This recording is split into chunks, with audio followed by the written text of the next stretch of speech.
조지호 경찰청장님. 예. 네, 지난 9월 11일 날 금융노조 집회에서 경찰의 무리한 진압 때문에 박홍배 의원과 보좌진이 다친 사실 아시죠?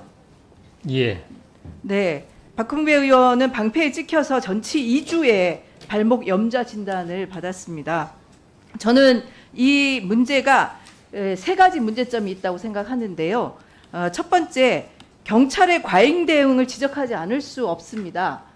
당일날 해당 장소에는 국회의원과 보좌관 다수가 있었고 보좌진들이 정보관에게 국회의원이 참여한다는 사실도 알렸고요. 특히 당시 박홍배 의원과 김주영 의원은 집회가 곧 해산될 시간이 됐으니까 진입을 자제해 줬으면 좋겠다 이렇게 요구를 했지만 경찰에서 이것을 무시하고 진입을 해서 문제가 생겼습니다. 경찰의 과잉 대응 아닙니까 이거는?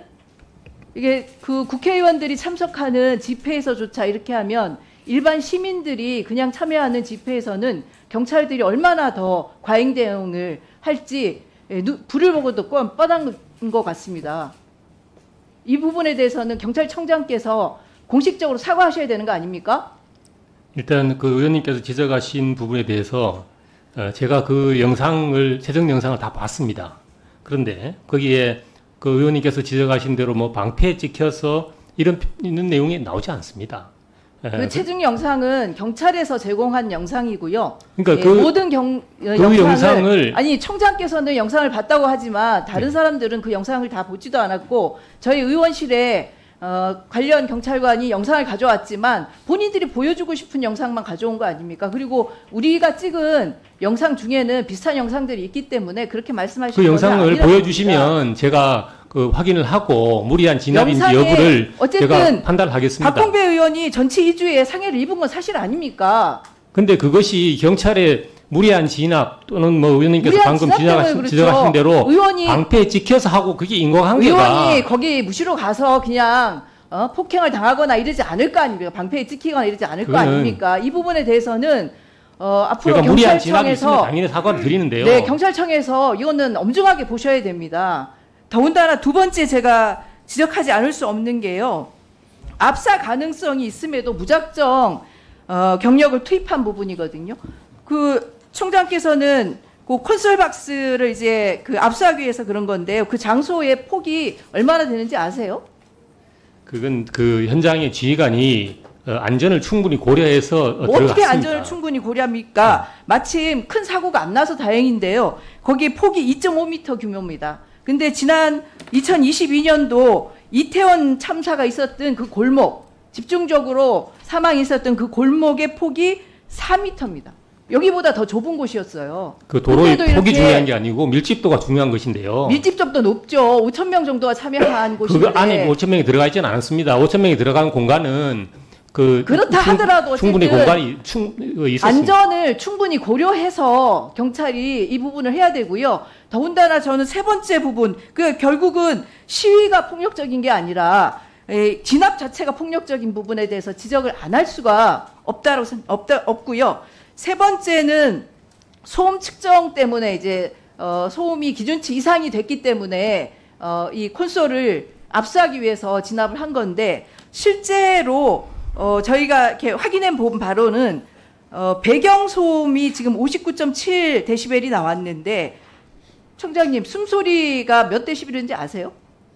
우리가 내쉬는 숨소리가 몇 데시벨인지 아세요? 잘 모르겠습니다. 10데시벨입니다. 그거는 이런 것들을 다 감안했을 때 배경 소음이 훨씬 더 높았을 가능성이 있다는 거죠. 배경 소음도 저희들이 다 측정을 했습니다. 측정을 해도 측정 장비 자체가 객관적이지 않을 수 있고요. 측정 장비가 굉장히 객관적입니다. 그래요? 그거는 다시 한번 확인을 해봐야 되겠네요. 예. 그리고 또 하나는 집시법 시행령에 따르면 소음 측정 장소는 소음 피해자 위치로부터 1m에서 3.5m 떨어진 곳에서 측정하게 되어 있습니다. 아시죠? 예. 근데 저희가 확인해 본 바로는 경찰서 경비국에 문의를 했더니 이 신고자의 정확한 위치를 알 수 없다고 얘기해요. 그럼 이거는 위법한 거 아닙니까? 적법한 절차를 밟아서 소음을 측정했다고 보기 어려운 거 신고를 아닙니까? 전제로 소음 측정을 하는 것은 아닙니다. 신고가 와서 소음 측정을 한 거잖아요. 아닙니다. 신고가 왔기 때문에 모든 두 차례의 신고가 집회 왔기 시위에는 때문에. 소음 측정을 저희들이 합니다. 아니 소음 측정을 하는데 일단 신고가 왔기 때문에 더 강하게 이 부분에 대해서 대응을 한 거 아닙니까? 저는 이 부분은 설사 소음 기준치를 넘었다 하더라도 좁은 공간에서 무리하게 진입하는 것은 문제가 있다고 생각합니다. 더군다나 경찰은 헌법이 보장하고 있는 집회의 자유와 집회로부터의 피해가 있는 시민들은 있죠. 이 부분에 대해서 균형 잡힌 조율을 해야 될 역할이 있는 건데 이것을 집회를 진압하는 방식으로 추진하는 것은 문제가 있다고 생각하고요. 이 부분에 대해서는 특히 국민의 대표인 국회의원이 참여하고 있는 집회에 대해서 이렇게 무리하게 진압한 부분에 대해서는 우리 경찰청장께서 분명히 공식적인 사과를 하셔야 된다고. 예, 마무리. 제가 답변 드리겠습니다. 그게 저희 진압했다고 말씀하셨는데 진압한 것이 아니고요. 저희들이 소음 유지 명령을 했고 그리고 그럼에도 불구하고 계속 이후에도 계속 똑같은 소음이 그대로 낮아지지도 않고 그대로 유지가 됐습니다. 그래서 예, 마무리해 주십시오. 예, 두 분.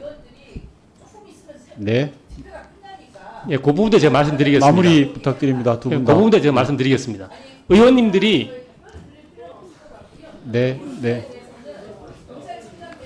예. 공개적인 사과를 하셔야 될 것 같습니다. 경찰에서 시민들 집회 자유에 대해서 보장하지 않는다면 그 공권력이 보장하지 않는다면 시민들은 어디 가서 하세요? 이 부분에 대해서는 엄중하게 보셔야 될 것 같습니다. 네. 뭐 특별하게 사과하실 의사도 없으신 것 같고 하면 다음 질의로 넘어가겠습니다, 총장님. 그죠?